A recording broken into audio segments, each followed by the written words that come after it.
Vamos dar início ao primeiro painel da tarde, que se denomina Redes de Alta Velocidade da Tecnologia às Soluções, e hoje o painel é o Work, Efficiency e Competitiveness. Nós vamos ter um painel de 5 ilustres oradores que, nos breves minutos, nos vão fazer uma apresentação sobre a perspectiva que têm para o problema e, concluída a primeira fase de apresentações, passaremos ao debate, pegando naturalmente nos pontos que tiverem sido abordados pelos oradores. Vamos também tentar ainda ficar com uns minutinhos de tempo para passar a palavra à audiência, portanto, no caso de terem questões para colocar, vamos ver se ainda conseguimos, apesar de já estarmos a começar ligeiramente atrasados, ver se conseguimos recuperar e ainda dar algum tempo para perguntas da audiência. Então, no nosso painel nós temos a Conceição Calheiros e Menezes, que é International Purchasing and IT Director na Logoplast, uma empresa exemplar em Portugal. A Conceição está no grupo desde 1997 como responsável pelo procurement e desde 99 tem a responsabilidade de IT Corporate. Em 2013 assumiu a responsabilidade de compras de matérias-primas do grupo e é engenheira. Depois temos connosco o José Cruz, que coordena desde 2011 a plataforma de desenvolvimento de software científico da Fundação Champalimaud, outro exemplo de que Portugal se orgulha muito. Anteriormente tinha trabalhado na IBMC, IBMC, Institut de Biologie Moléculaire et Cellulaire, não era inglês, era brasileiro, em Estrasburgo, justamente como bolseiro do Instituto Gulbenkian e Ciência, e foi fundador em 1996 da InnovAgency, portanto, digamos que é uma pessoa aqui do setor, uma vez que a InnovAgency é uma empresa muito conhecida no desenvolvimento de software web, e também é engenheiro. Depois temos o Manuel Ramalhianes, que é, como sabem, membro executivo da Ótimos, e tendo entrado para o grupo Sonaicom em 1999. Começou por dirigir a unidade de negócios de substituição fixo-móvel, foi ainda diretor de marketing central e da unidade de serviços de dados e não é engenheiro, é licenciado em gestão. Depois temos mais um engenheiro, o Nuno Carvalho, que é diretor da Cisco Portugal, onde tinha sido anteriormente Operation Director para a área de operadores de telecomunicações e que está na Cisco desde 1998. Portanto, aquela história de que não há empregos para a vida, so far é mentira, porque só o José Cruz é que é recente na Fundação Champalimaud. Os outros são decanos das suas instituições. 18 anos. Sim, não, mas na Cisco já tens algum tempinho, exatamente. Tem um percurso profissional de cerca de 20 anos de experiência no mercado das TIC, onde desempenhou diversos cargos em diversas áreas e, além de todas estas qualificações, é membro da direção da APDC, portanto é meu colega na direção da APDC. Finalmente temos o Paulo Carvalho, outro engenheiro, que é diretor-geral da SAP desde janeiro de 2011, que tem mais de 15 anos de experiência no setor das TIs. Tem como missão liderar a implementação no mercado nacional de uma estratégia de crescimento da SAP. Desenvolveu a sua carreira profissional nas áreas de grandes clientes, serviços, consultoria e outsourcing, tendo passado na fase da consultoria pela Ernst & Young. Nós vamos então dar início ao nosso painel. Convidava em primeiro lugar, porque ladies first, não é? Convidava em primeiro lugar a Conceição então para nos dizer como é que a Logoplast olha para tudo isto. Como é que olha para nós, desde logo, para este setor?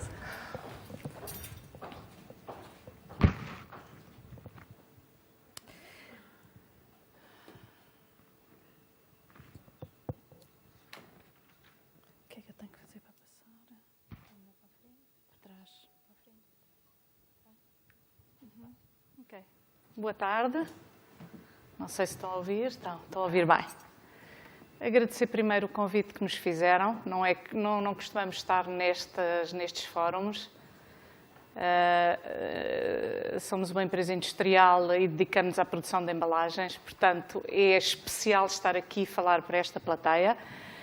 Esperamos trazer alguma coisa de interessante para a plateia e estamos aqui para responder a perguntas que possam ser interessantes hoje.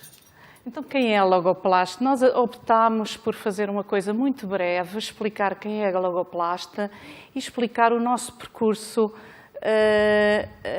nas TIs e nas comunicações e como é que esta área, de alguma maneira, ajudou na estratégia da empresa e foi um pilar importante para o desenvolvimento da Logoplast.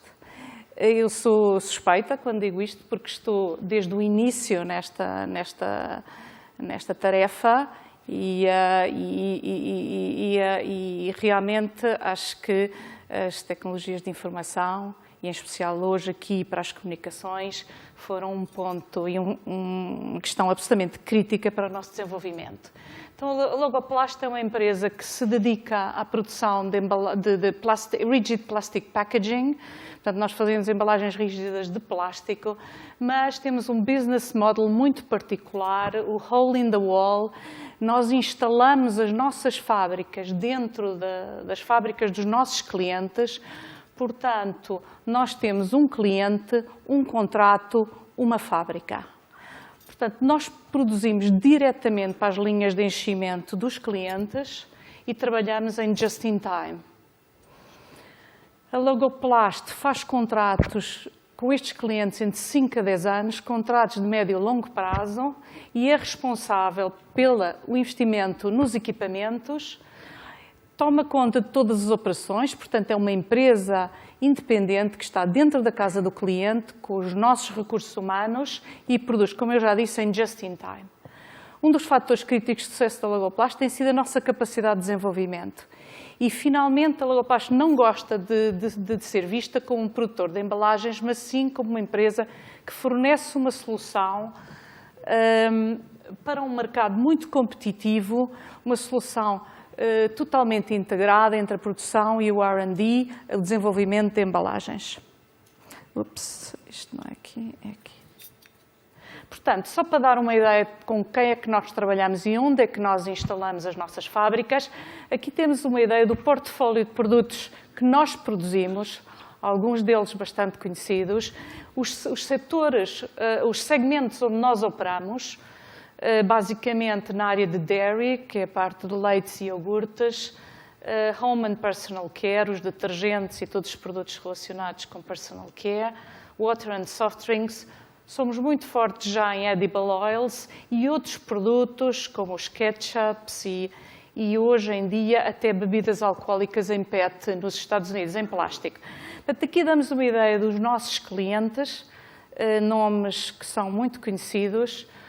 Nós hoje trabalhamos com as maiores multinacionais deste setor, nomes como a Procter & Gamble, a Reckitt Benckiser, a L'Oréal, a Henkel, a Heineken, a GlaxoSmithKline, a Coca-Cola, a Exxon e muitos outros.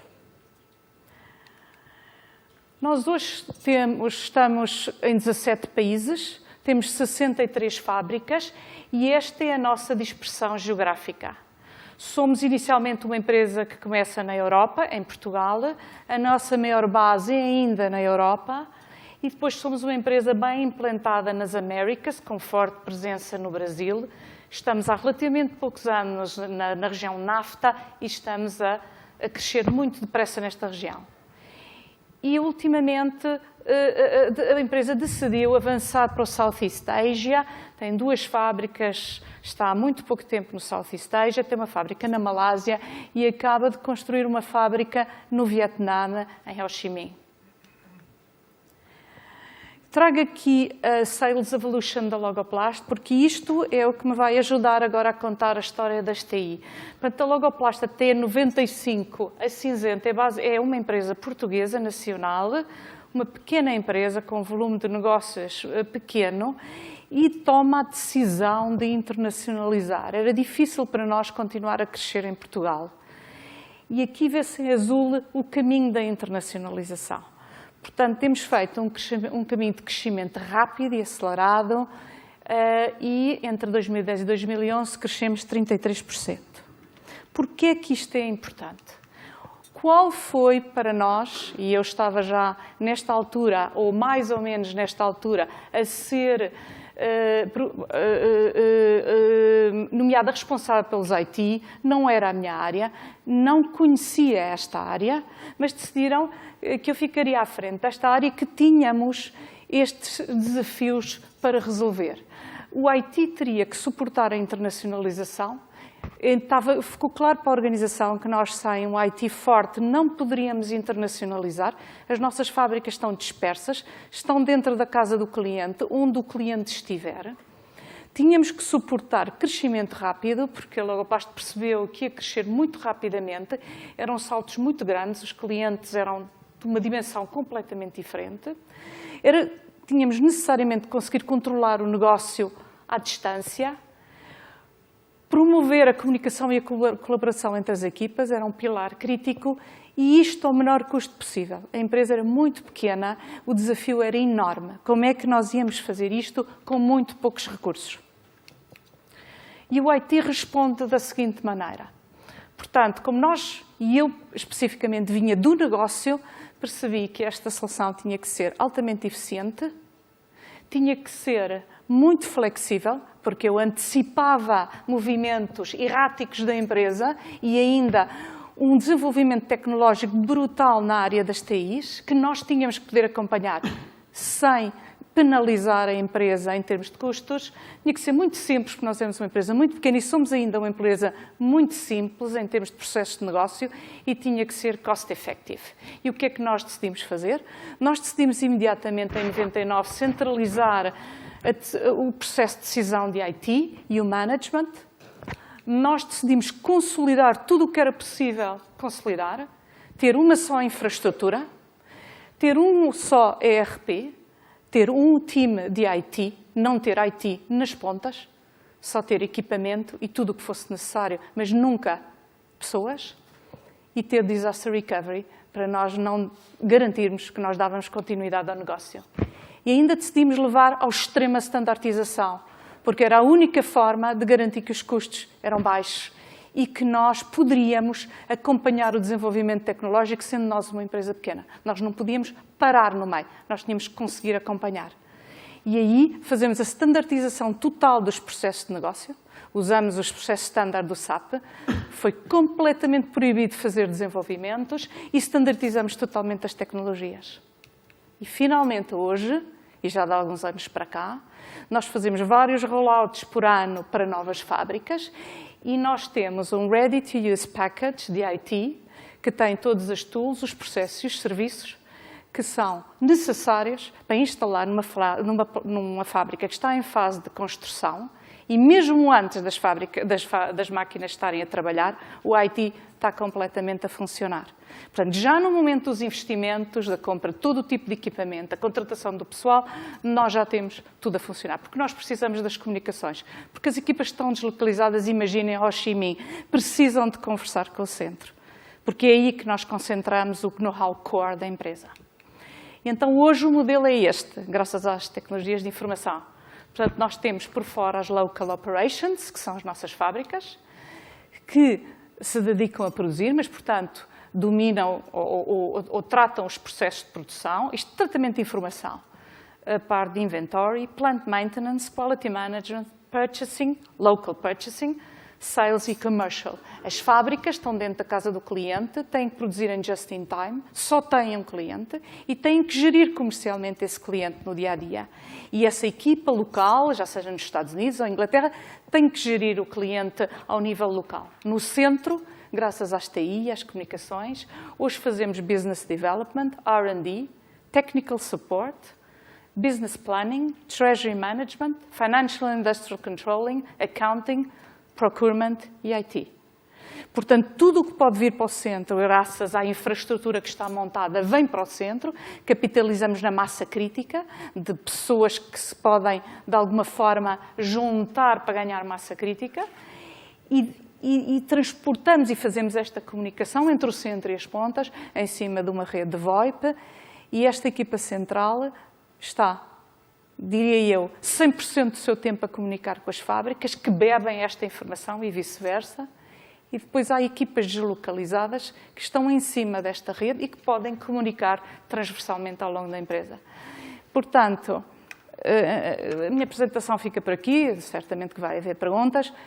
Dizer-se só mais uma vez que isto não teria sido possível sem as tecnologias de informação. Nós não teríamos podido levar todas estas competências para todas as fábricas que nós montarmos nos sítios mais dispersos onde estão os nossos clientes, e foi graças às comunicações e a todos estes sistemas que nós podemos montar este modelo de negócio, que é hoje uma ferramenta crítica para a nossa competitividade. Muito obrigada. Muito obrigada, Conceição.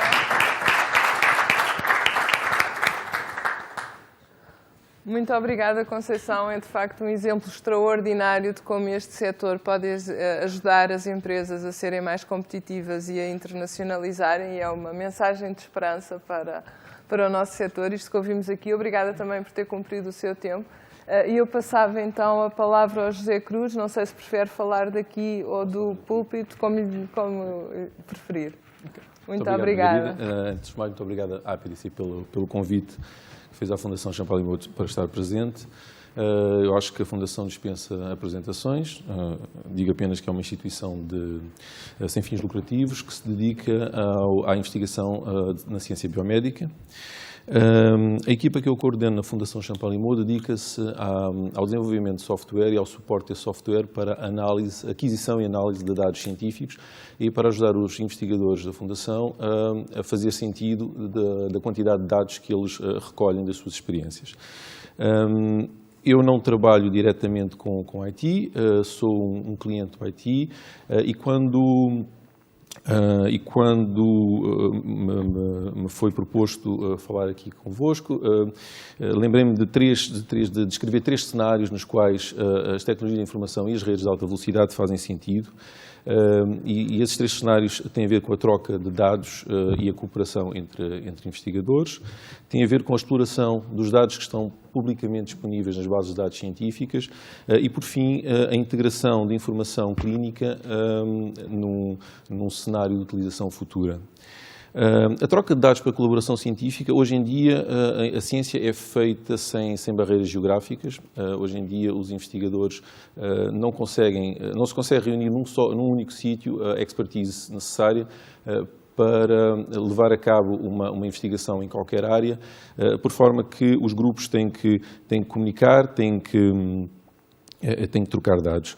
Ora, só para dar um exemplo, nós temos na Fundação um grupo que se dedica a recolher informação com um microscópio, 2 fotões, do cérebro inteiro. No cérebro inteiro, eles põem o cérebro na máquina e recolhem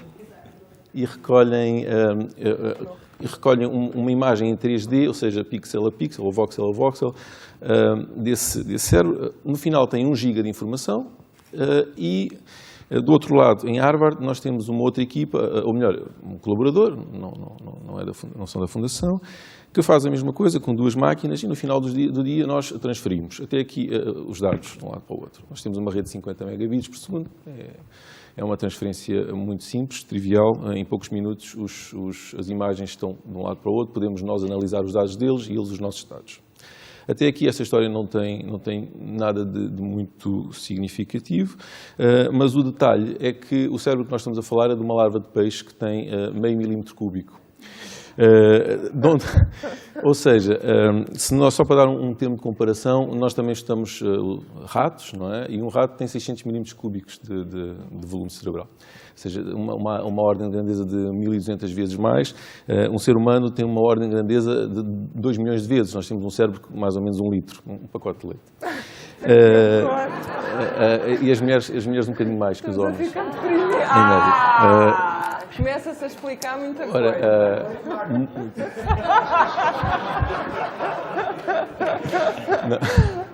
eu vou resistir à provocação.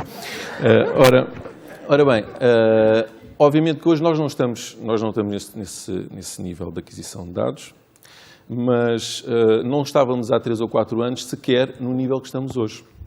De onde que, se hoje nós estamos confortáveis com as nossas redes e com o desempenho dos nossos sistemas, eu acho que vamos estar muito menos confortável no futuro próximo. Podia dar outros exemplos. Nós temos equipas a adquirir vídeo de alta resolução em alta velocidade, que num minuto adquirem 300 GB de volume de dados.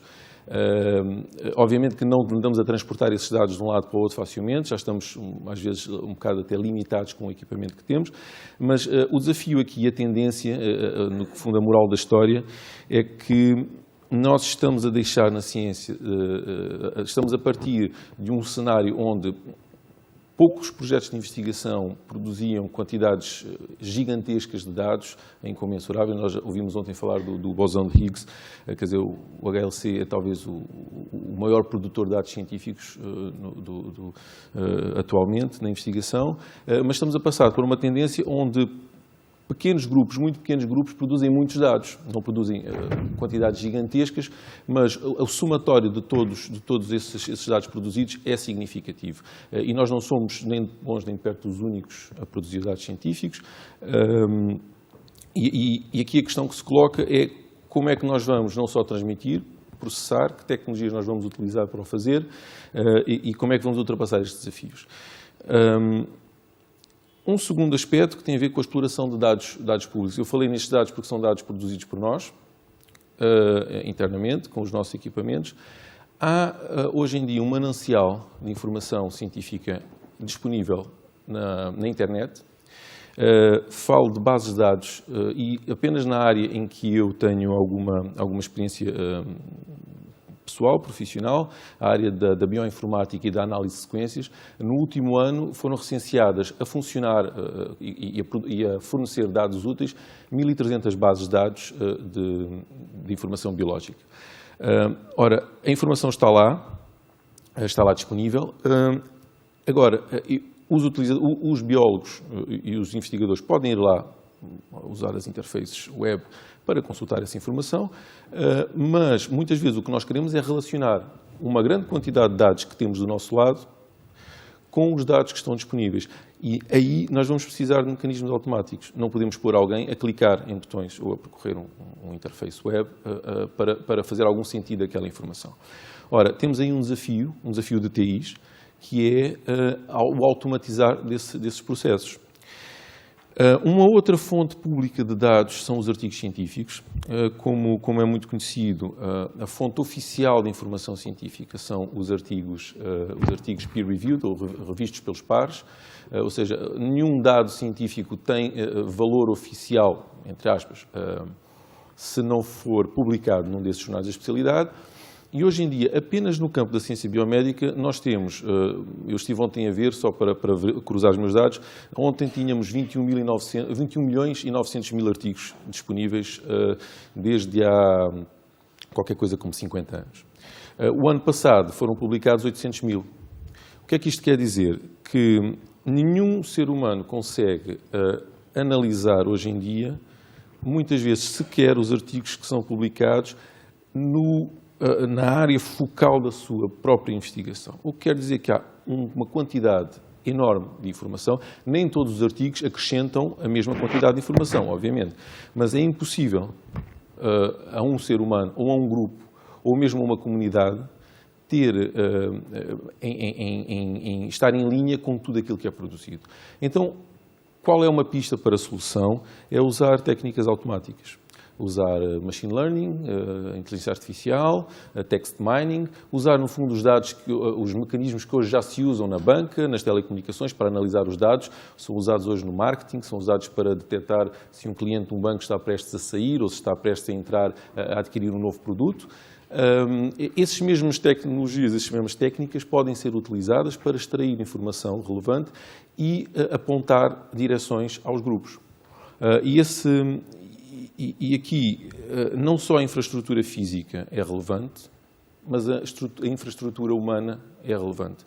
Porque nós precisamos de ter profissionais, para além de ter capacidade de aceder a esses artigos, capacidade de os descarregar, temos que ter profissionais que saibam o que é não há procura, saibam como aplicar essas técnicas e saibam comunicar com os investigadores, que compreendam os problemas biológicos, porque uma das queixas que nós temos, e muitas vezes vêm ter comigo em conferências e em reuniões, e dizem, eu tenho esta montanha de dados e gostava muito de analisá-las. E eu pergunto, mas há quem o faça, há quem consiga analisar, há empresas que produzem, mas estão longe. E eu não me consigo sentar com as pessoas para discutir face a face os resultados e descobrir as novas pistas que podem sair desta análise. Logo, há aqui um desafio de infraestrutura humana de conseguirmos profissionais nestas áreas que sejam capazes, e empresas nestas áreas que sejam capazes de dar resposta a estes desafios. Eu não sei, eu não estou a contar o tempo. Tem mais um minuto. Só para terminar então, há um outro ponto que está um pouco afastado da minha área direta da atuação, mas que eu julgo que é muito relevante até pelo potencial económico que tem a ver com a integração de informação clínica. Ora, hoje em dia nós estamos, eventualmente, eu digo eventualmente porque na ciência, os resultados passados não são garantia de rentabilidades futuras. Em nenhum ramo, não é? Dá-me ideia. Depois eu também já ouvi isto escrito noutros sítios. Então, parece que Logo, eu só posso dizer que há expectativas, de que estamos na beira de uma revolução, porque hoje em dia nós temos, concorrem dois fatores muito importantes no campo da informação clínica. Por um lado, nós temos cada vez mais uma quantidade de dados que nós gostamos de chamar pomposamente multidimensionais, quer dizer, eu tenho informação imagiológica, tenho informação quase disponível de personal genomics, nós conseguimos sequenciar os nossos próprios genomas por, hoje em dia, 5.000 euros, e o preço está a baixar a cada ano. Temos as análises clínicas normais, típicas, e temos dados de expressão genética para saber como é que as nossas células estão a funcionar. Temos isso, a capacidade de retirar isto de cada um de nós, mas também temos cada vez mais bases de dados, e nós estamos agora a falar ao almoço, e parece que foi de propósito, bases de dados que agregam essa informação para populações que são representativas de patologias, de condições fisiológicas. Ora, o concorrer dessas duas realidades poderá permitir, através de software, de algoritmos e de TIs, para conseguir inferir, através desses dados, o estado físico do indivíduo, para eventualmente poder prever, diagnosticar situações patológicas, poder prever ou aconselhar determinadas terapias. E aqui eu concluo porque eu acho que, no fundo, aquilo que eu gostava de transmitir é que estes 3 pontos revelam que aquilo que nós precisamos em termos de desenvolvimento desta área estão disponíveis como ativos em Portugal. Nós temos cada vez mais pessoas formadas nestas áreas, não tanto quanto aquilo que eu acho que seria interessante. Nós temos acesso aos dados, porque nós temos plataformas tecnológicas, como foi dito hoje, do melhor que existe, e neste campo o país periférico já não se define pela sua posição geográfica, mas define-se pela capacidade de utilizar, aceder e tratar essa informação.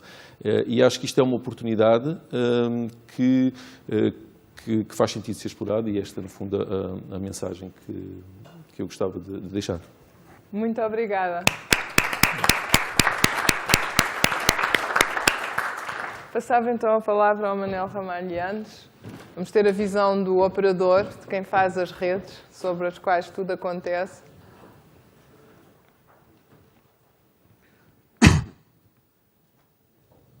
Faz com a ajuda de quem faz o resto, não é? Naturalmente. Claro.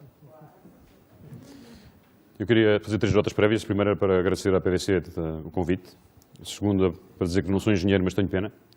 E a terceira para dizer que me puseram muito bem no painel, porque estou entre 2 potenciais clientes e 2 parceiros, e portanto é mesmo esse o papel do operador, portanto muito mais não haveria a dizer. Ainda assim tenho aqui uma apresentação de 7 minutos que trouxe e vou fazê-la. Depois há uma comissão para a PDC. Exatamente. Isto estava tudo combinado, mas não queríamos naturalmente deixar de referir. Só algumas notas sobre o tema que nos traz aqui hoje. Uma era explicar um bocadinho qual é o rastilho disto, nada de muito novo aqui, depois explicar um bocadinho quais são os eixos de integração e depois qual é que é o valor que isto pode aportar para as empresas. Primeiro, o rastilho. O rastilho é que nós passámos de um mundo que era, sobretudo, muito local, quer ao nível da infraestrutura de telecomunicações, quer de TI, quer de aplicações e mesmo dos utilizadores, que funcionavam a nível multilocal, para uma infraestrutura que é uma infraestrutura global, e isso tornou-se possível porque a capacidade das redes, naturalmente, de telecomunicações sobretudo, aumentaram muito e permitiram que tudo aquilo que teria que ser feito com uma proximidade física grande deixasse de ter que ser assim. A isso junta-se quer um crescimento muito significativo da capacidade das redes, quer também uma crescente vontade por parte dos clientes de telecomunicações e TI em, de alguma forma, agregarem as decisões entre as duas áreas, por forma a garantir que as coisas funcionam e têm apenas um interlocutor a quem pedir contas ou a quem puxar as orelhas se as coisas correrem mal.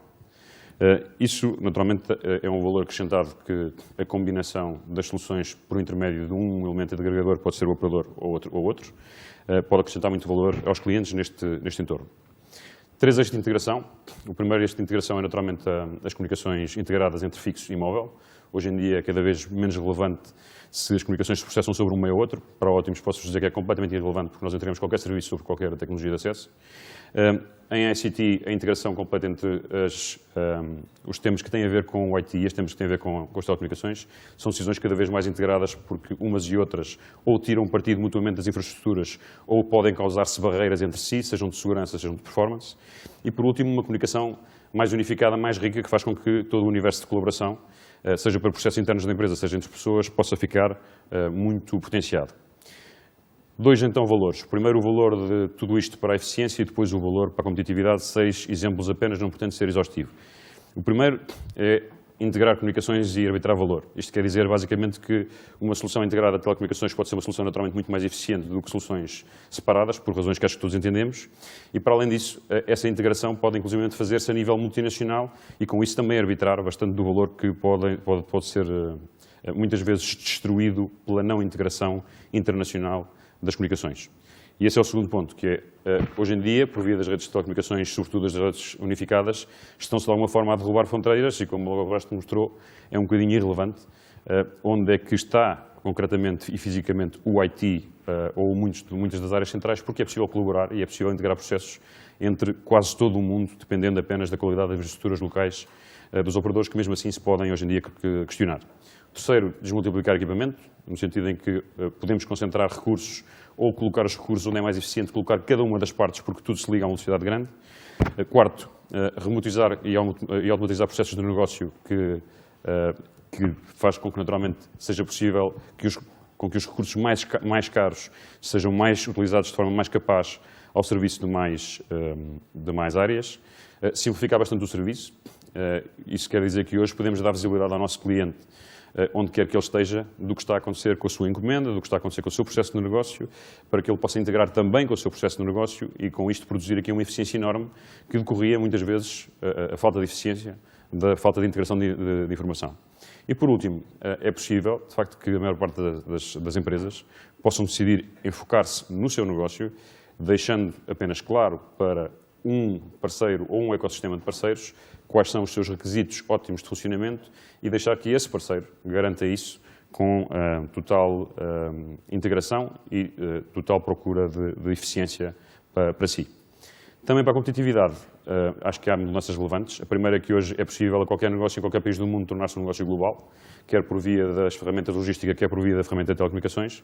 O segundo é que também é possível colaborar, seja em termos científicos, empresariais, pessoais, a uma escala global, quer com muita gente, quer com grande riqueza por via dos diferentes meios de voz, de dados, de vídeo. É possível fazê-lo com muita riqueza e muita eficiência. É depois também possível levar quer a escolha, quer o serviço para o cliente. Hoje os clientes conseguem configurar de forma muito mais simples muitos dos serviços dos bens que compram, pelo facto de terem essas opções hoje em mundos virtuais mais ricos completamente disponíveis. Permite-nos também conhecer de forma muito de perto e com enorme informação os movimentos dos clientes. Um exemplo de um parceiro nosso desenvolveu uma aplicação web que é um bocadinho assustador isto, mas que permite fazer com que quem está a gerir um site do lado do vendedor, saiba cada uma das pessoas que estão ligadas nesse momento no site, de onde vieram, em que ponto do site é que estão e, inclusivamente, sem nenhum pedido de quem, sem nenhum software necessário instalável do lado de lá, é possível interagir individualmente com essa pessoa e fazer com que as mensagens que se lhe passam sejam completamente individualizadas e específicas para aquele perfil. Um bocadinho assustador, mas isto hoje é possível, e é possível mesmo no universo web estar a comunicar com alguém por via de PC de uma forma completamente individualizada. É possível também enriquecer a experiência bastante, e é possível fazer com que o nosso produto seja um produto cada vez mais para ajudar.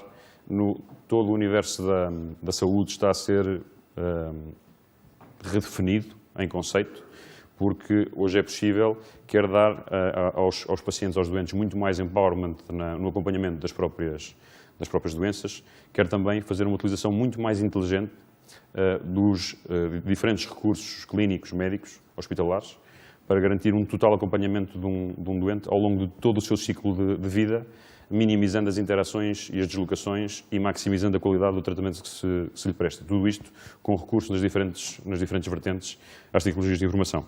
E como tinha 5 minutos, agradeço-vos só pela deixando 2 notas. Eu acho que os 2 temas fundamentais aqui relativamente ao papel dos operadores são 2.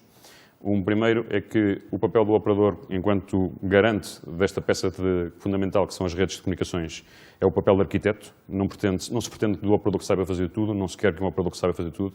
Trata-se de um operador que saiba garantir que as coisas funcionam e garantir que cumpre bem o seu papel. E uma segunda componente, que é que esse operador tenha amigos, e tenha amigos competentes, que possa reunir à volta de uma mesa tantos quantos as competências certas e o número certo e a combinação certa de competências para poder entregar a um cliente uma solução que resolva o problema dele.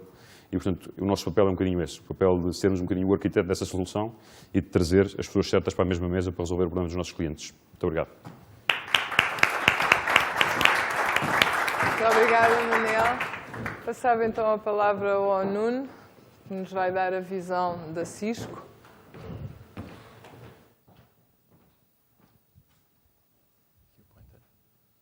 São os oradores muito disciplinados, cumprem todos impecavelmente o tempo, não dão trabalho nenhum ao orador fazer aquela parte desagradável. Como é que isto anda para a frente e para trás? Estás a ouvir? Todos muito disciplinados. Para a frente, para trás.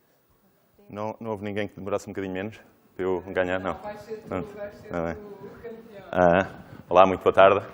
O meu nome é Nuno Ferraz de Carvalho, sou diretor-geral da Cisco em Portugal. E achei que não era sensato comentar nada sobre se sou engenheiro ou doutor nesta fase. Penso que é um tema que hoje em dia se calhar não é muito sensato os comentários. Podia levar para outras conjecturas. Gostava também de vos dizer que o que aqui vos venho dizer hoje são 4 slides e 2 deles a explicar um bocadinho o que é que são os trends de mercado, por um lado, e por outro lado também explicar, a Cisco também é uma empresa e enquanto corporação como é que nós aproveitamos dessa tecnologia dos trends de mercado para enfrentar os desafios que temos. No contexto, nós estamos representados em 176 países, é uma empresa, uma multinacional, representada em 176 países, com aproximadamente 62 mil colaboradores. E este fator é importante para explicar-vos algumas das coisas também que são, para vos explicar quais são alguns dos nossos desafios. Explicar ainda também que grande parte daquilo que hoje é a Cisco é fruto de um movimento de aquisição e consolidação que fizemos nos últimos 25 anos. A Cisco hoje é o fruto de, em termos de aquisições, 134 aquisições diferentes, que foram feitas desde a sua nascença e com uma regularidade apreciável. Ou seja, todos os anos fazemos um número de aquisições, este ano já fizemos 3 aquisições, portanto todos os anos acontece que adquirimos empresas, umas de pequena dimensão, outras de média e muitas também de grande dimensão. Ok, explicar-vos um bocadinho o que é que são os trends de mercado, dar alguns números do que é que está a acontecer no mundo das tecnologias de informação e comunicação. Primeiro, hoje penso que é do conhecimento de todos que existem cerca de 11 bilhões de devices ligados à internet. Posso-vos dizer que cresce a um número assustador. Calcula-se que daqui a 5 anos, em 2016, esse número é mais ou menos na ordem dos 19 bilhões. Por aqui vêm alguns dos desafios que nós temos e aquilo que as pessoas fazem e aquilo que nós também pretendemos das redes, sejam elas o acesso, seja ele móvel ou fixo. E, portanto, o número de devices. Mas existem 2 ou 3 trends também que são muito importantes. Os devices, e este crescimento de devices não acontece só na perspectiva do consumidor, do consumer, mas acontece também porque, do ponto de vista empresarial, existem uma quantidade de aplicações e necessidades que fazem com que esta procura e este desenvolvimento seja maior. Muito aquilo que hoje fazemos, mesmo em termos de device ou em termos de aplicações, não é muito diferente daquilo que há 20 anos, do ponto de vista conceptual, já acontecia. O que acontece é que existem hoje infraestruturas e características e condições para que muitas daquilo que eram conceitos, que eram conceitos há 20 anos, possam realmente existir. O modelo server-client, que existia há 20 anos, é um modelo que hoje nós chamamos cloud e tem outros nomes, mas basicamente foi conseguido implementar porque houve grandes desenvolvimentos, seja na velocidade e na complexidade dos devices que conseguimos ter, seja nas redes que suportam esse tipo de comunicações. Por outro lado, existem algumas aplicações que eram muito importantes há 10 anos, que hoje continuam a ser importantes, mas do ponto de vista das redes que se desenvolvem são relativamente pouco desafiadoras. Estou a falar que há 20 anos, quando começámos a falar nas comunicações, a voz era o elemento fundamental, era aquilo para o quais eram construídas as redes. Eu lembro-me que 10 anos depois, no princípio da década, no fim da década de 90, princípio da década de 2000, da primeira década deste milénio, falava-se muito nas redes VoIP, ou seja, redes em que a voz ia correr sobre um protocolo, que era o protocolo da internet, mas hoje é muito comum dizer-se que todas as redes que fazemos são redes que vão suportar vídeo. Todas as outras aplicações, sejam elas dados ou voz, vão correr sobre redes cujo objetivo principal, porque a característica principal do vídeo é que vai ser grande consumidora dessa componente de redes. Para vos dar 2 elementos, calcula-se que o crescimento do vídeo na componente do consumidor vai ser na ordem dos 70% ao ano até 2016. Para ficarem também com uma ideia, calcula-se que em 2016, 66% do tráfego que corre em cima das redes móveis vai ser tráfego de vídeo. E daqui vocês percebem que muito daquilo que está a acontecer, o push por parte dos consumidores e por parte das empresas, é fundamental e é baseado também muito naquilo que são as tecnologias e as redes que são desenvolvidas e são oferecidas pelos operadores. Depois, existem aqui 2 características, 3, que é o objetivo das empresas. O que é que nós temos no objetivo das empresas? Sejam elas do setor público, sejam elas do setor privado, sejam elas grandes, pequenas ou médias. Primeiro, existe o objetivo de tornar e fazer com que as pessoas trabalhem com as ferramentas a que têm acesso e que queiram trabalhar mais e se sentem motivadas e consigam cooperar e produzir mais. Existe hoje um trend muito grande, que em inglês tem um jargão que é conhecido por Bring Your Own Device, que é dar a possibilidade às pessoas de poderem utilizar as ferramentas e os devices que eles próprios compram e poderem utilizá-los mesmo na rede da empresa. Pode parecer fácil para quem não está nesta indústria, mas todos sabemos que problemas de segurança, de accountability, de integração com as próprias aplicações que o consumidor usa, ou que o utilizador, ou que o nosso funcionário ou colaborador usa, e aquilo que são as aplicações da empresa, muitas vezes não são temas fáceis. E, portanto, esta integração é fundamental, e é fundamental porque se o conseguimos fazer, conseguimos ter um colaborador que está mais feliz, que trabalha mais e provavelmente muitas vezes até consegue também trabalhar de casa. E isso as empresas querem. Aumenta a produtividade, torna-o mais disponível e muitas vezes trabalhar de casa não significa que tenha que trabalhar mais horas, é poder trabalhar de casa e com isso fazer com que não tenha que se deslocar e ganhar também tempo com isso.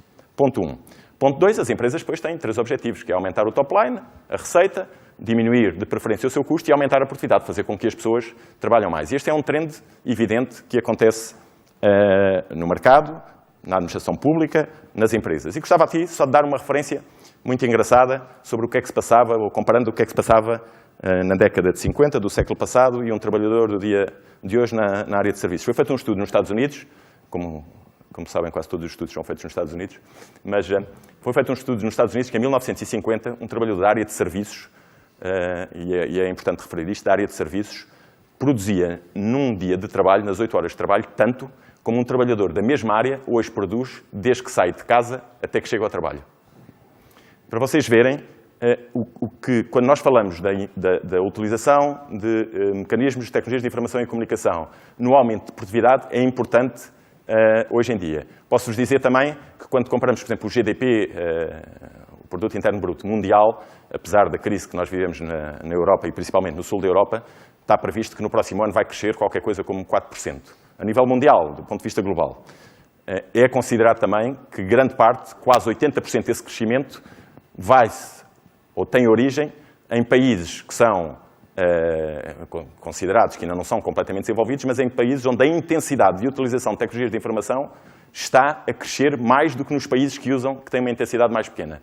É considerado que países onde existe um dobro de intensidade de tecnologias de informação e comunicação, da utilização, o crescimento do PIB é também o dobro. Há uma relação direta entre essas duas componentes. E gostava agora de vos explicar o que é que acontece numa empresa como a Cisco. Nós também somos utilizadores destas coisas e também pretendemos aumento de produtividade, aumento de top line, redução de custos naquilo que não faz sentido estarmos a gastar dinheiro e... É menos, em 1 minuto e 59 segundos explico isto. E o que é que acontece basicamente na Cisco hoje em dia? A Cisco hoje em dia é uma empresa que, nos 62 mil colaboradores que tem, permitimos que todos eles tenham qualquer o device que queiram escolher, seja ele um Android, seja ele um iPod, seja ele um iPhone, seja ele um iPad, ou um PC, ou um Mac. Portanto, todos eles estão integrados no nosso sistema, na nossa rede. Qualquer pessoa com o seu dispositivo consegue aceder à rede da Cisco, pode trabalhar dentro da Cisco ou fora da Cisco e pode usar voz, vídeo e dados. E isto é muito importante porque muito daquilo que fazemos, nomeadamente a utilização do vídeo, permitiu-nos, por exemplo, que nós há 5 anos, quando instalássemos em todos os escritórios da Cisco aquilo que chamamos de telepresença, permitiu que nós, num ano, poupássemos, ou seja, reduzíssemos na linha daquilo que chamamos custo, reduzíssemos $1 bilhão nas nossas contas, aumentando por isso o retorno aos acionistas e aumentando também aquilo que chamamos o bottom. A utilização de vídeo é fundamental. Para passar para o último slide, para vos explicar o que é que a utilização destas ferramentas todas, esta integração que acontece entre o mundo da tecnologia de informação e comunicação, permitiu na Cisco, porque é importante que nós também percebamos quais são os resultados que temos em termos das empresas. Por exemplo, temos 59% mais de devices do que tínhamos há 5 anos, mas simultaneamente temos 20% menos de casos abertos, ou seja, casos a pedir suporte ou problemas com as nossas aplicações. Temos mais 32% de utilizadores, mas temos, simultaneamente, 25% de savings por causa das tecnologias, ou por objetivos diretos das tecnologias que utilizamos e que damos aos nossos colaboradores. Temos 30 minutos por dia mais de produtividade, ou seja, estes 30 minutos não têm a ver com as pessoas que trabalhem mais, têm a ver com produtividade. Por exemplo, uma pessoa que deixou de fazer uma viagem. Eu, em 2007, fiz 36 viagens de avião. E no ano a seguir fiz 3 viagens de avião. Para conseguir exatamente as mesmas coisas, para fazer reuniões, para levar clientes a falarem com pessoas do meu R&D ou para visitar referências. Hoje em dia consegue-se fazer isso, a maior parte desse tipo de coisas, usando tecnologias de vídeo. Poupa-se em aviões, poupa-se em hotéis e poupa-se principalmente em tempo. Ficava por aqui, penso que estou dentro dos meus 7 minutos e depois falamos nos outros tópicos a seguir. Generosos. Obrigado. E finalmente pedi ao Paulo Carvalho que nos desse a visão da SAP.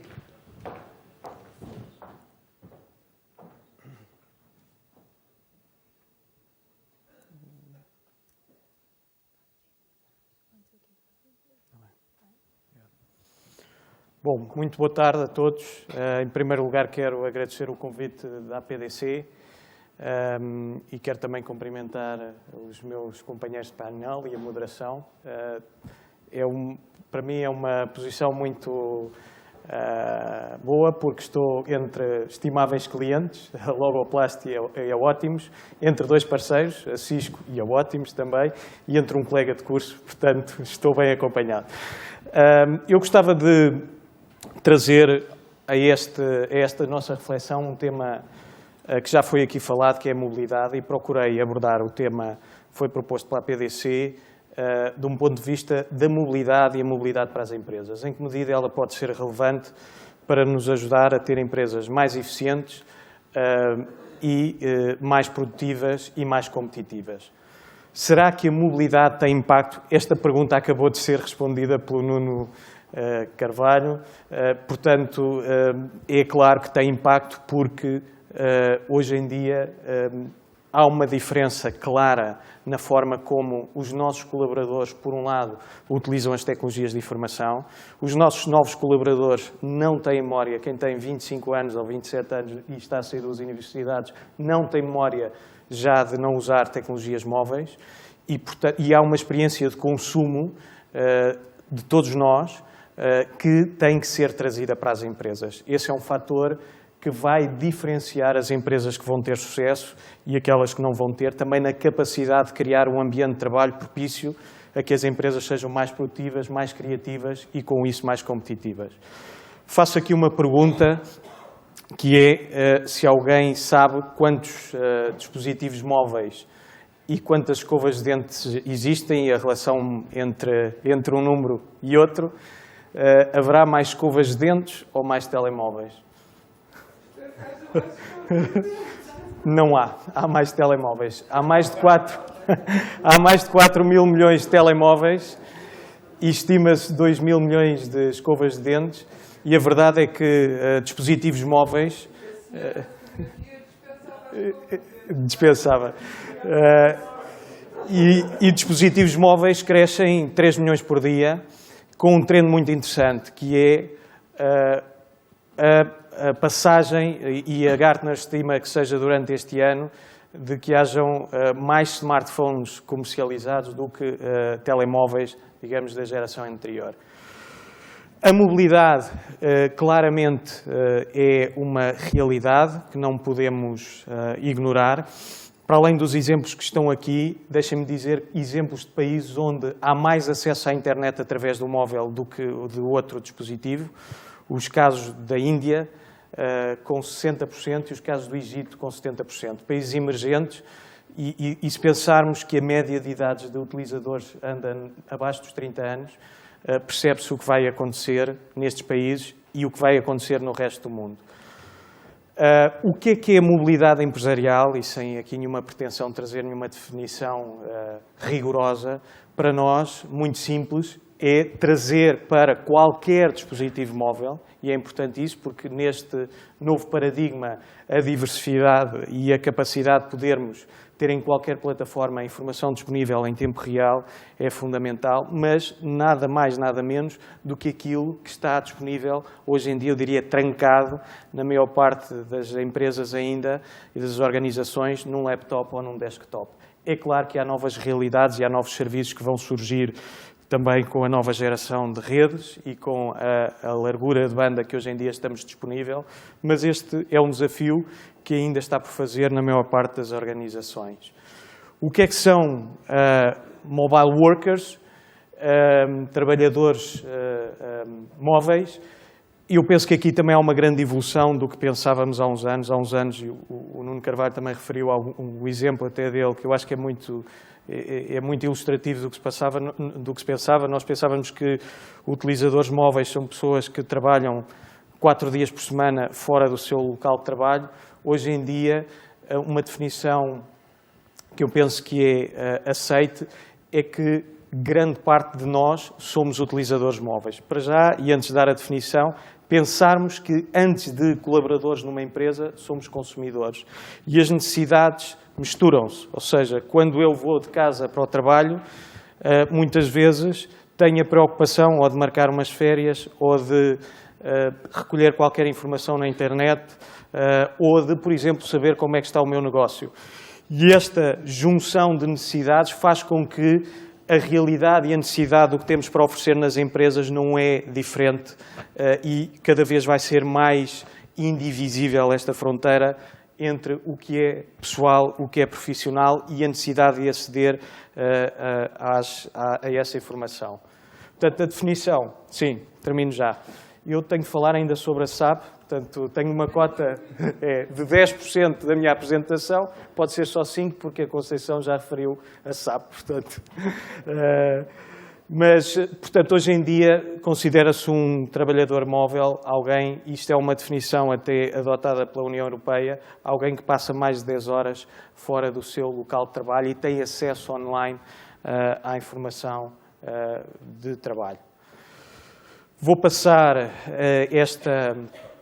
estes slides rapidamente. Eu acho que também houve aqui algum otimismo de quem me preparou a apresentação na minha capacidade de abreviar, mas tudo tem a ver com centrar toda a realidade de negócio nas pessoas, em ligar negócios. Hoje em dia a cadeia de valor mudou e, portanto, o objetivo é conseguir cada vez mais ofertas individualizadas sem perder a eficiência.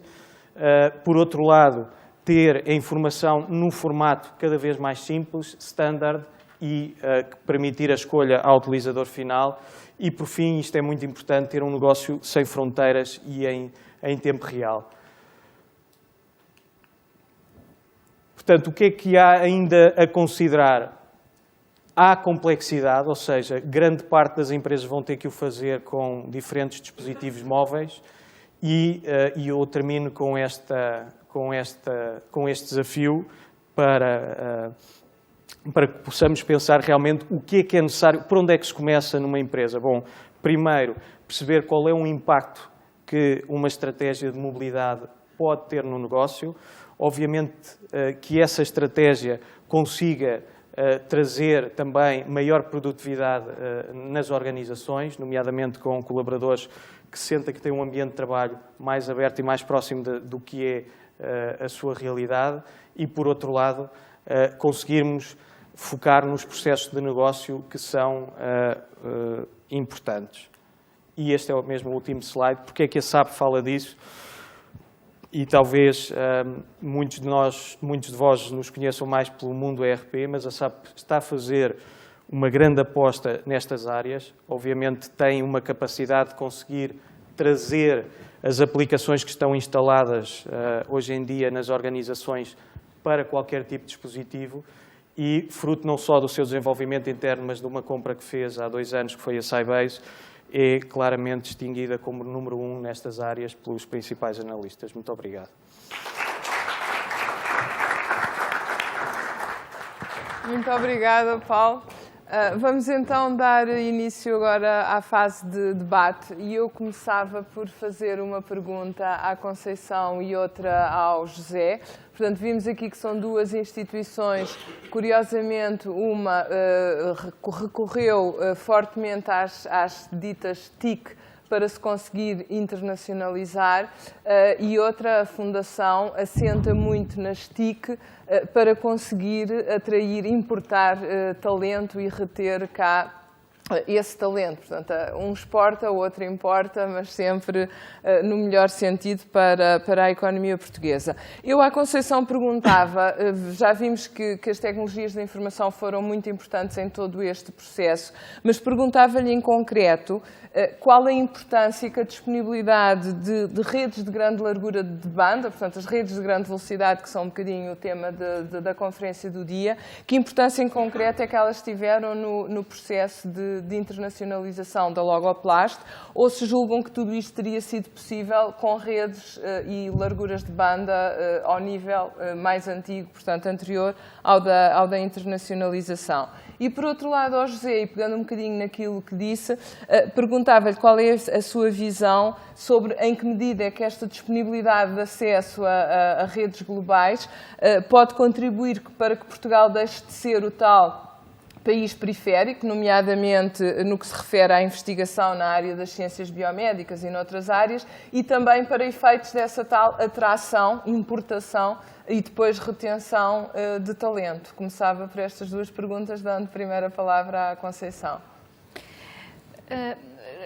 Penso que já em parte já foi respondido na minha apresentação, mas focando, e agora com as apresentações que foram feitas, especialmente a apresentação da Cisco, para nós é muito claro, porque definitivamente nós, com este tipo de organização e com a descentralização, nós estamos completamente dependentes das redes.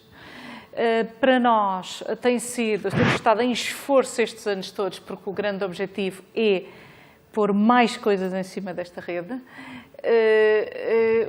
Como disse a Cisco e a Eclipse, nós temos imensos homens a viajar. Isto é terrível, porque em termos de produtividade é violentíssimo, perde-se imenso tempo, é um esforço enorme. É mau para o ambiente. E para nós, e portanto depois está a questão física, não é? Você não pode estar em todos os lados. E portanto, para nós a questão é mais largura de banda, claramente. E a questão fundamental, a questão da videoconferência é absolutamente crítico do vídeo, é crítico, nós temos, mas ainda a coisa pode ser muito mais desenvolvida. E aqui a grande questão é o custo, no final do dia. Portanto, mais largura de banda. Mais largura de banda, mais largura de banda. Ok. José. A minha experiência é que a infraestrutura que existe, e comparando com aquela que eu conheço lá fora, em institutos homólogos, não encontrei nunca lá fora disponibilidade e serviços que fossem muito melhores, ou muitas vezes, quer dizer, raramente encontrei melhores do que nós temos hoje. E realmente esse é um fator de atração, ou pelo menos de fixação. Nós temos na Fundação mais de metade dos nossos investigadores, estou a falar de cerca de 180 investigadores, técnicos, estudantes de doutoramento, pós-docs. Ora, desses 180, mais de metade são estrangeiros. E eles, eu tenho a certeza absoluta que eles não viriam para cá se não tivessem a oportunidade de continuar a contactar ou a sentir-se pelo menos tão próximos dos seus países de origem como estão hoje. E nós vemos pessoas que quando estão no seu lazer estão a ouvir a rádio mexicana para conseguir acompanhar o que se passa nos seus países. E quando nós falamos em pessoas que podem muitas vezes escolher entre dois locais de trabalho igualmente bons do ponto de vista científico, poder-lhes dizer, epá, vocês vêm para cá, vocês têm todo este tipo de serviços, e não só a tecnologia de informação, a facilidade com que se abre uma conta num banco e com que se consegue, muitas vezes, todo o aspecto burocrático da vida, quando nós conseguimos mostrar isso às pessoas, isto é um fator que facilita, porque se eu tiver que escolher entre dois sítios onde vou desenvolver o meu trabalho, é óbvio que eu vou escolher aquele onde, se tudo o resto for igual, aquele onde a minha vida é mais fácil. Agora, há a questão que me toca muito, que eu acho que também vem desta pergunta, que é a retenção dos nossos próprios cérebros. E aí a questão não está tanto na existência e na manutenção da infraestrutura que existe hoje, porque eu tenho quase certeza absoluta que essa manutenção vai ser feita porque há outros drivers. Vimos a questão da educação, a questão dos serviços do end user, que são drivers que nos permitem ir atrás, ou seja, toda a largura de banda que a Logoplast vai exigir para o seu negócio, vai obviamente reverter para nós também, porque estas coisas têm um efeito transversal. Agora, há que ir para o tier seguinte, ou seja, começar a produzir cá conhecimento, tecnologia, software, informação que permita exportar através desses canais, não é? Porque nós podemos reter pessoas cá, e nomeadamente agora cingindo-me apenas à carreira científica, se dermos muito mais, muitas vezes, do que o próprio da remuneração, uma perspectiva de projeto. E se dissermos às pessoas, olha, vocês aqui vão conseguir levar a vossa carreira, ninguém vai para a carreira científica porque quer ficar rico, porque não é esse o pressuposto inicial. Obviamente que se depois puder, é fantástico, não é? Ora bem, vai-se para a carreira científica porque se quer fazer uma carreira e um projeto científico a longo prazo. Ou seja, eu poder dar a essas pessoas visibilidade sobre o seu futuro, tanto na academia, na investigação, como na indústria. Não é? E hoje em dia, eu vejo os doutorandos que estão a ser formados hoje, em Portugal, a FCT paga por um doutorando que vai para os Estados Unidos, no mínimo 75 a 100 mil euros de investimento. Não, no total. Era muito bom que fosse por ano. Não era, estava a achar. Mas esse valor pode subir muito mais se tivermos em conta as propinas e tudo aquilo que é pago acessoriamente à própria renda das pessoas. Ora bem, esse investimento só vai retornar se essas pessoas voltarem. Essas pessoas só voltam se houver lugares para elas. Na academia e na investigação é uma parte. A indústria tem que ser uma parte complementar. Nós só podemos ter indústria se conseguirmos vender. E onde é que estão os clientes dessa indústria?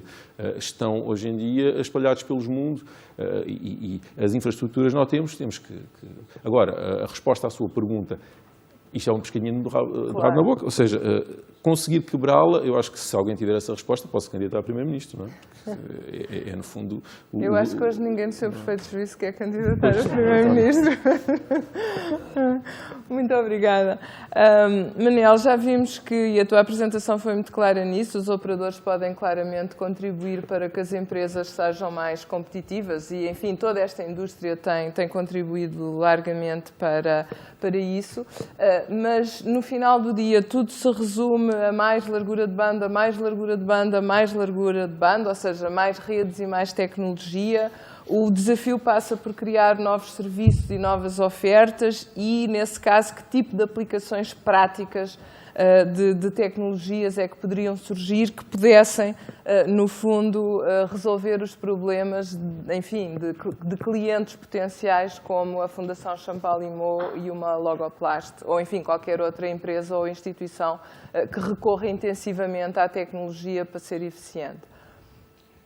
Eu acho que aqui, como disse, um bocadinho o papel que os operadores podem ter, desde logo e o mais básico e mais infraestruturante, é o de entregarem a tecnologia e de entregarem a tecnologia em condições que sejam usáveis e em condições que sejam eficientes. Mas acho que há aqui um segundo papel que às vezes é menos óbvio, menos claro, que é a tecnologia é uma dose imensa de potencial. São muitos brinquedos que, pelo facto de não estarem articulados, não nos permitem a nós fazer nenhum jogo com sentido. E eu acho que o papel fundamental dos operadores é, porque têm, no fundo, a fase inicial da tecnologia, poderem juntar essas peças todas, ajudar a juntar essas peças todas, por forma a que elas sejam coisas que fazem sentido para os clientes, para resolver os seus problemas concretos, garantindo a parte básica, que é, tem que funcionar, tem que ter a segurança, a resiliência necessárias e suficientes a cumprir todos os requisitos do negócio dos clientes. E depois, para além disso, tem que ter a flexibilidade e a escalabilidade para cumprir as suas necessidades não só atuais, mas também futuras. E, por último, tem que contribuir naturalmente também para a sua eficiência, porque apesar das telecomunicações valerem, dependendo da dimensão das empresas, entre 2,5% e 5% dos custos das empresas, acreditamos nós que depois podem ter um impacto enorme, quer noutras rubricas materiais da sua estrutura de custos, quer no limite, globalmente, na sua produtividade. Portanto, em resumo, e voltando ao princípio, acho que temos claramente o potencial para entregar, e essa é a nossa função mais básica, mas depois acho que nos cabe bastante, não necessariamente produzir, porque não necessariamente a missão do operador produzir os conteúdos, claro, mas agregar as diferentes componentes para que as empresas levem, tirem o máximo partido deste imenso potencial que é ter a largura de banda que temos hoje no fixo, no móvel. E a esse título dizer também só que eu acho que temos provavelmente das melhores infraestruturas de rede fixa e móvel, se não da Europa, pelo menos, aliás, se não do mundo, pelo menos da Europa. Mas na tua visão, apesar de tudo isso, a largura de banda continua a ser chave em toda esta equação, ou seja, sem ela o resto não funciona tão bem. Sim, eu julgo que ela é o enabler fundamental, porque é aquilo que, como o Nuno disse, nos permite fazer com que a maneira como utilizamos as redes e os recursos que estão sobre as redes possa crescer até aquilo que não vemos como limite. Mas, e portanto, essa é a condição base. Agora, acho que podemos utilizá-las de uma forma muito mais rica, muito mais interessante, se pudermos várias pessoas à volta de uma mesa a discutir como é que isso se faz. Em qualquer caso, o facto de ser condição base e de Portugal estar aí, não é? Enfim, de Portugal, apesar de não ser benchmark em quase nada na Europa, é benchmark em termos de redes de nova geração e de largura de banda, pode ser um elemento de esperança em termos de competitividade. Acreditas que sim? Eu acredito, eu também conheço a estatística que o Nuno estava a citar, da correlação elevada que existe entre a penetração de banda larga e o crescimento, pelo menos potencial, do PIB. Claramente temos essas condições. Se isso que o Nuno disse acontecesse em Portugal, temos quase metade do nosso problema resolvido, Nuno. Acho que trouxeste aqui um momento de esperança ao país. Nós se recordas, não sei se me estavas a dar a palavra. Estava. Recordas, no Congresso da APDC do ano passado, publicámos um documento em sede da APDC onde dizíamos exatamente isso, não é? Qual eram os 11 mil milhões de razões que acreditávamos que as tecnologias de informação e comunicação, não no setor em que atua, mas no impacto que tem no setor económico, como é que se conseguiria fazer a redução do déficit em 11 mil milhões, de euros se fossem utilizadas as tecnologias de informação 6 ou 7 medidas que nós apresentamos. Eu gostava de dizer aqui 2 ou 3 coisas, e estou numa multinacional, e portanto nós temos sempre aquela tendência também, quando olhamos para Portugal, que achamos que somos pequenos. E o setor das telecomunicações, tecnologias de informação e comunicação em Portugal não é nada pequeno. Eu tenho imenso orgulho, estando numa empresa como a Cisco, em representar Portugal nas sedes todas das reuniões internas onde vou da Cisco, porque nós em muitas coisas somos líderes. E na maior parte das coisas, tecnologias de informação e comunicação, somos muito líderes. É preciso também aqui não só dizer isto no sentido de somos tão pequeninos que andamos sempre a orgulhar-nos de uma coisa que depois não conseguimos mostrar quando andamos quando apresentamos valores, mas o que é verdade é que, olhando mesmo para as métricas, nós temos as tecnologias de informação e comunicação no global, entrando com os valores das telecomunicações em Portugal, representam cerca aproximadamente 10% do nosso PIB. Na Europa, dos 27, representa 6%, ou seja, nós temos aqui 2 coisas. Ou as tecnologias de informação e comunicação representam muito no nosso PIB, ou o nosso PIB é muito pequeno, isso é outro problema. Ou as 2 coisas. Ou as 2 coisas. Mas, na realidade, as tecnologias de informação e comunicação representam muito mais do que é normal até na Europa dos 27. E, portanto, eu não acho que hoje em dia seja uma limitação o tipo de redes, sejam elas móveis ou fixas, que nós temos em Portugal. Também não acho, ainda que seja muito bom ter aqui, que as 2 empresas, ou a Fundação e as empresas que temos aqui, sejam exatamente a representação do nosso tecido empresarial. Pois, infelizmente, provavelmente, se bastaria às empresas e ao tecido empresarial português replicar os modelos que temos aqui, para nós estamos numa situação completamente diferente. Exatamente. E essa aqui é que eu acho que é a Se essa mensagem diferença. for compreendida, provavelmente teremos mais logoplastos e mais fundações São Paulo e Mo. Claro. Muito bem.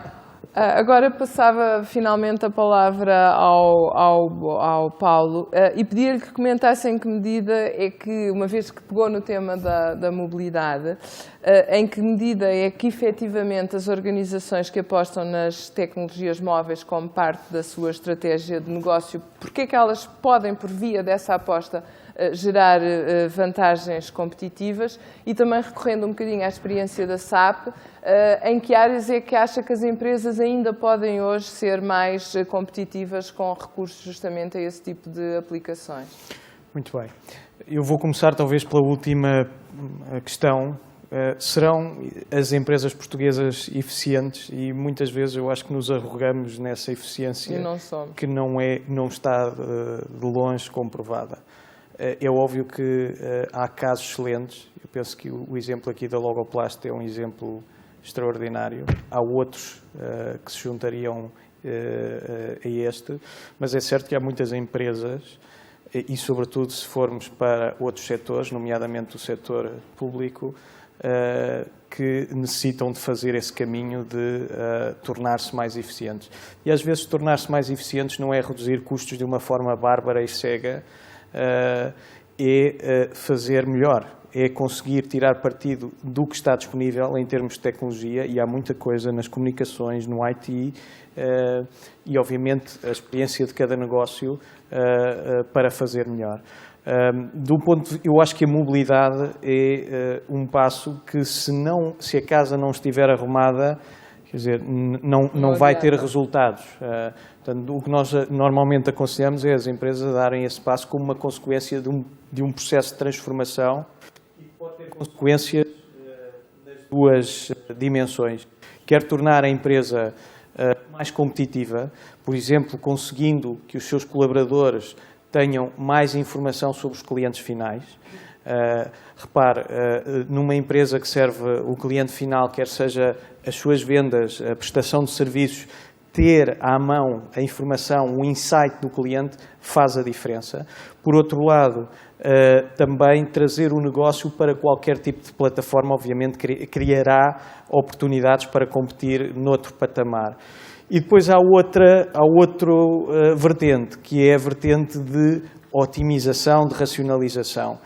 E eu pergunto, será que todas as empresas já fizeram as contas ao total? Muitas, eu sei que já fizeram, ao total do custo que é hoje em dia o end user tem, e, por exemplo, será que todos os colaboradores necessitam de ter um PC equipado com tanta coisa que às vezes sabemos que serve tudo menos para trazer produtividade à empresa?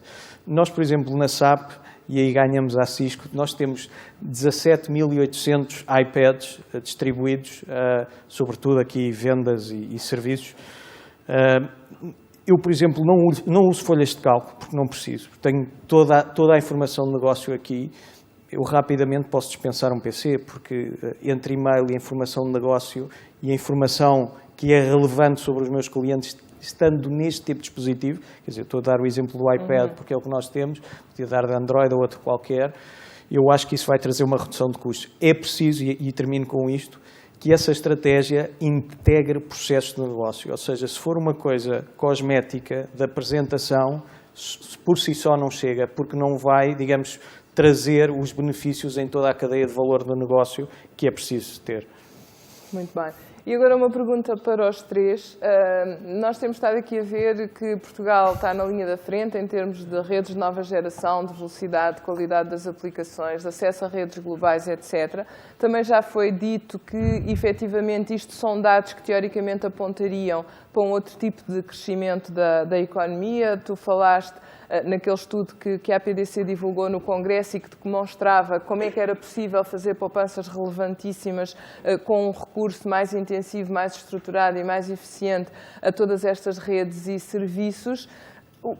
Porquê que não estamos lá ainda? Quais são as barreiras? O que é que está a fazer com que aqui toda essa lógica não esteja a ter o efeito pretendido? Porquê? Não, isso não vale.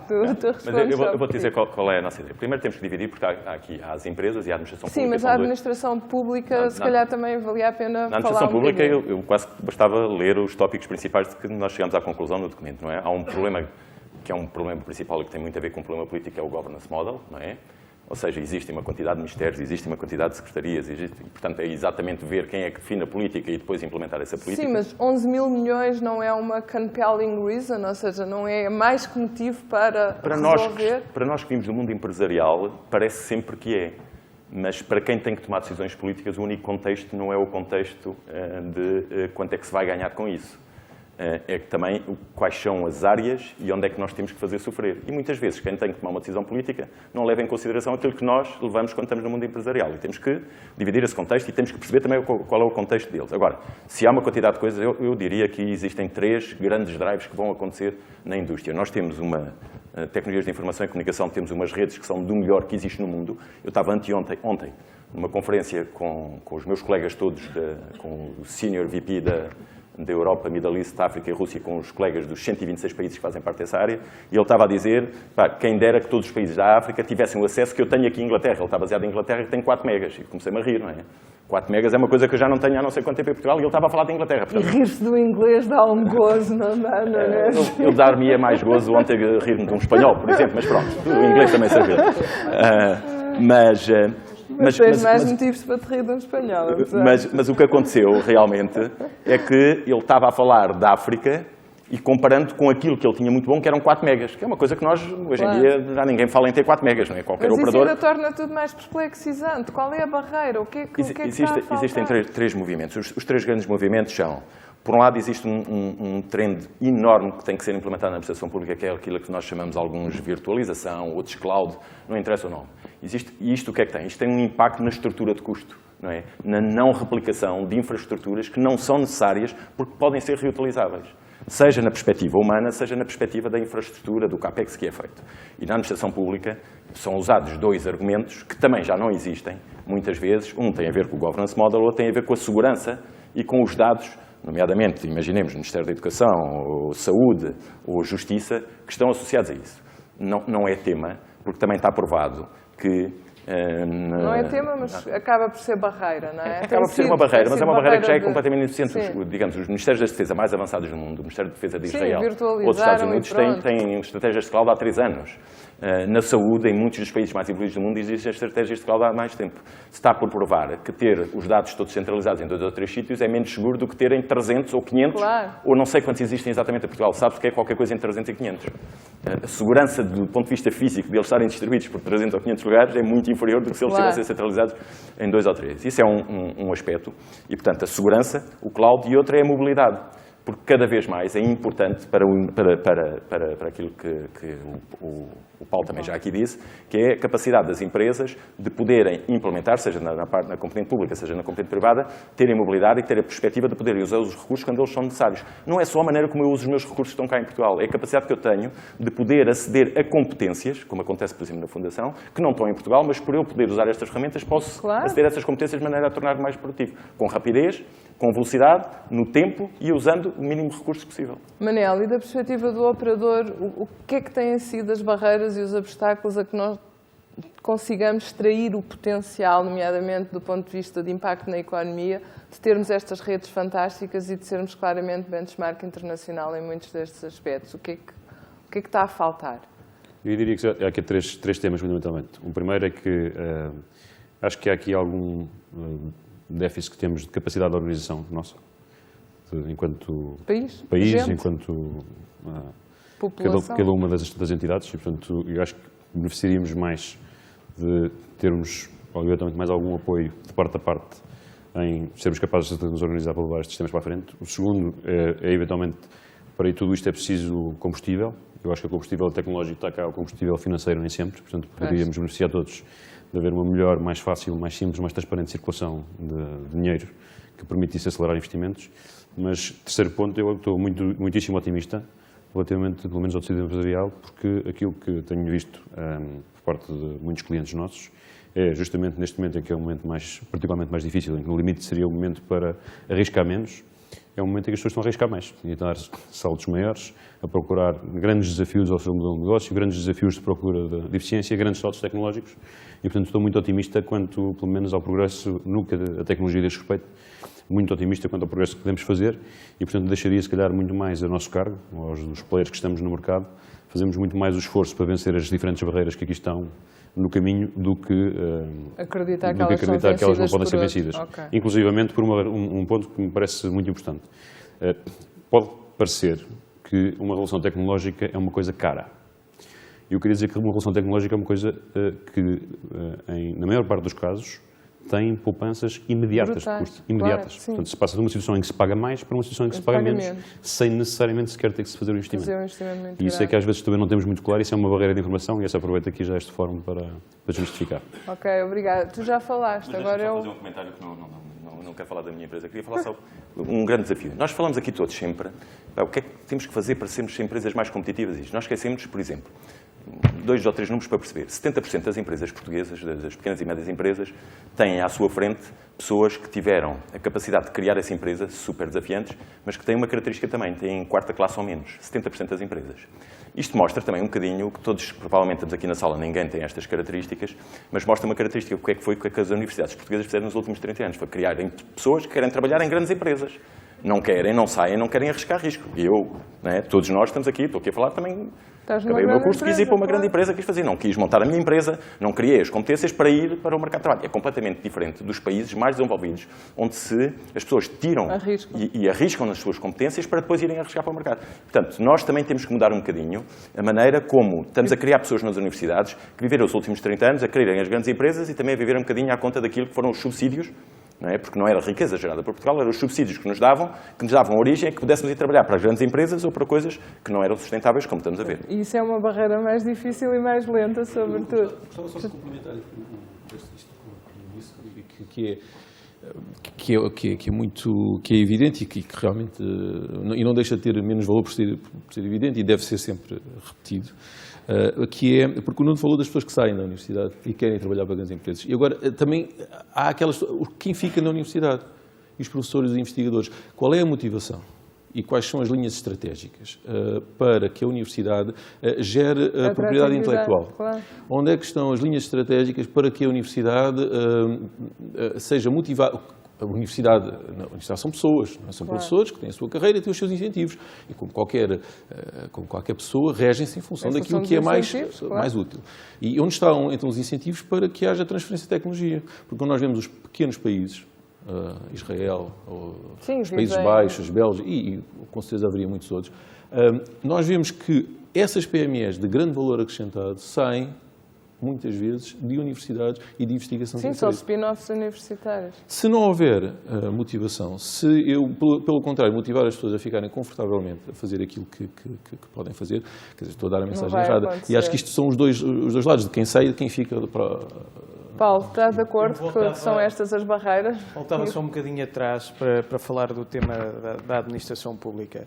Bom, é óbvio que na administração pública o tema da competitividade não se aplica como em organizações privadas. Mas é pena.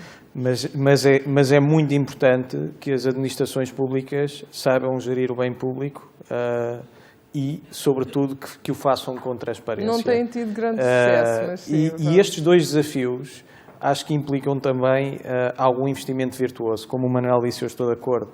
Há muitos destes investimentos que se pagam a muito curto No prazo. imediato. E é óbvio que vivemos aqui também numa situação em que, com a situação de termos que controlar o déficit, não temos acesso aos mercados, portanto, Sim, não há acesso, muitas vezes, à capacidade para fazer algum investimento. Agora, eu estou certo que se isto for uma prioridade, esses recursos vão ter de ser encontrados, porque nós não temos alternativa. Os 11 mil milhões deste estudo fantástico produzido pela APDC, acho que são demonstrativos de várias áreas e eu estou crente que podem ser mais. Podem ser mais significa que podemos ainda potenciar mais reduções. E, por outro lado, o tema da transparência é muito importante. Eu acho que todos nós que estamos em empresas, não só internacionais, mas em empresas nacionais, por exemplo, empresas cotadas, empresas que publicam resultados, para todos nós é um pouco estranho as leituras divergentes que se têm dos resultados das contas públicas sistematicamente. Portanto, não é uma questão do partido A ou B, é uma questão sistémica, se quisermos. E isso é surpreendente, quer dizer, nós devíamos saber ao dia, se for possível, e é possível, em que é que os dinheiros públicos são gastos e como é que são gastos. Portanto, este business intelligence não é uma ciência obscura, é algo que a maior parte das empresas faz, que o faz bem e muitas delas publicam resultados 2 semanas depois de um quarter fechado e, portanto, devia ser possível também nas administrações públicas. Muito bem, eu só para... Diz, Manel. Acho que é relevante sobre a transparência. Acho que há claramente um caminho grande a fazer. Acho que o Estado, de acordo com o relatório recente da Apritel, 80% das compras de tecnologias de informação do Estado nos últimos, já não recordo quantos anos, 80% desses processos não tinham sido processos públicos. São tinham sido adjudicações diretas. Sim, não são das Isso naturalmente não assegura duas coisas. Desde logo que todas as opções e as melhores opções possam ser postas sobre a mesa. Claro.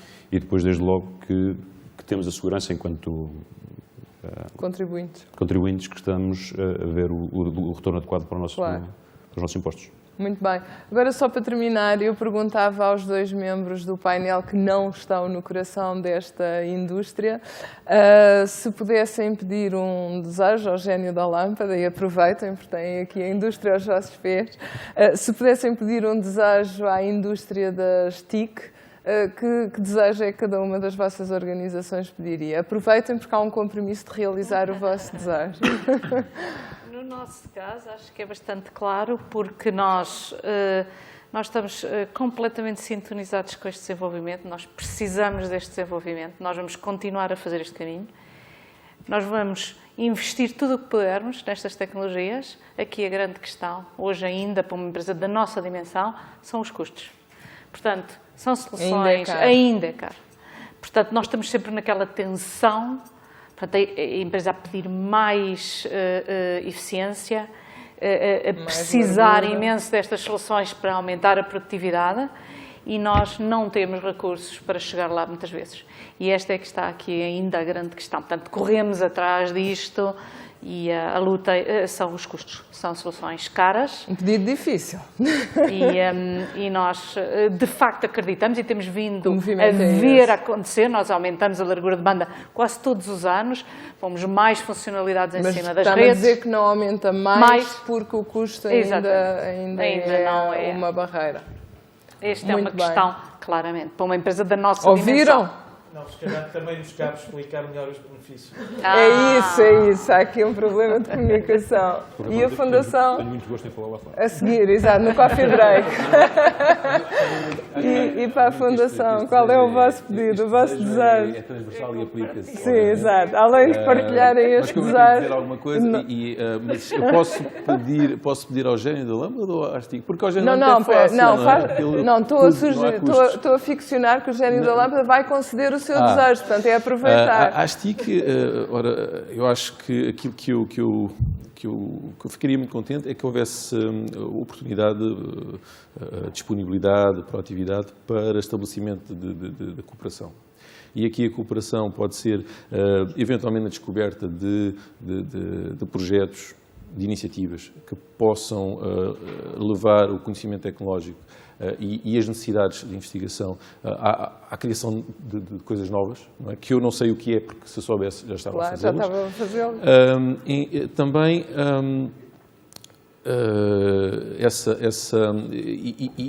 quer dizer, eu podia estar aqui a fazer um pedido egoísta e mesquinho, que era, ofereçam-me um bocadinho dos vossos ciclos de CPU livres, que eu vou poder fazer o meu cálculo científico, não é? Porque a Fundação, para além de ser um cliente, é também uma instituição sem fins lucrativos que desenvolve ciência e que desenvolve trabalho de utilidade pública e transversal, que ultrapassa o país, e qualquer apoio que seja dado, seja da STIC, seja de qualquer outra entidade, é um apoio benemérito que nós aproveitamos e que nós agradecemos. Portanto, incorporem na vossa responsabilidade social, no fundo é um bocadinho essa a mensagem.